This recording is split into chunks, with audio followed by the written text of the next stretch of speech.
Një fenomen i rrezikshëm natyror ka rikthyer shqetësimin në fshatin Dëshira në Bashkinë e Belgjit, ku disa grupa karstike me thellësi të konsiderueshme janë shfaqur pranë disa banesave duke rrezikuar drejt për drejt sigurinë e familjeve të zonës.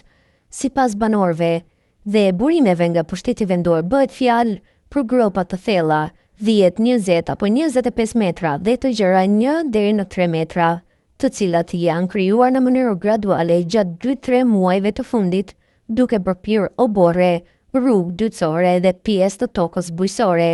Paniku dhe pasiguria janë rritur ndjeshëm, pasi një blok i tërë banimi ndodhet në afërsi të zonës së fundosjes. Zona e Dumrese, njohur për karakterin e saj karstik, shtrihet në një sipërfaqe prej rreth 360 km2 dhe është një ndër zonat më të veçanta gjeologjikisht në Shqipëri. Ajo numëron mbi 84 liçene natyrore të krijuara kryesisht nga shkrirja e shkëmbimeve të gipsit dhe gëlqeres, procese që vazhdojnë edhe sot duke sjellë pasoja të papritura.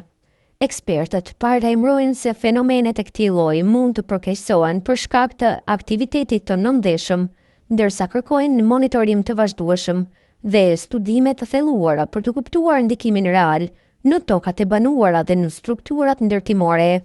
Të shqetësuar dhe në pasiguri të plot për jetën e tyre, disa prej banorëve të prekur nga fenomeni tregojnë se situata është jashtëzakonisht shqetësuese.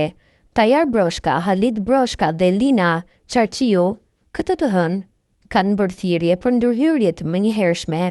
Ata deklarojnë se fundosja tektonike po i afrohet frikshëm banesave të tyre dhe se nuk mund të qëndrojnë më në shtëpi për shkak të rrezikut real të shëmbjes së tokës.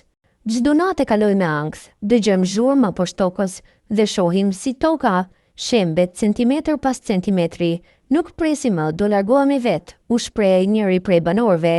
Sipas informacioneve nga terreni, drejtues të pushtetit vendor të Belgjit kanë bërritur në zonë gjatë kësaj fillimi jave duke monitoruar nga afër rrezikun dhe duke bërë thirrje për evakuim të menjëhershëm të familjeve që jetojnë më pranë zonës së rrezikuar.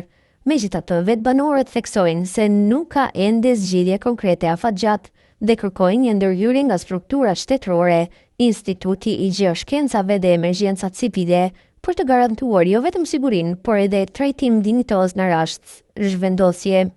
Dërsa fenomenet karstike janë pjesë e veçantë e natyrës së Dumres, shfaqja e tyre në zonat e banuara është gjithnjë një sinjal alarmi për strukturat e emergjencës dhe mbrojtjes civile. Ndërhyrja në kohë, monitorimi i vazhdueshëm dhe transparenca me publikun janë thelbësore për të shmangur pasoja të rënda për jetën e këtyre qytetarëve.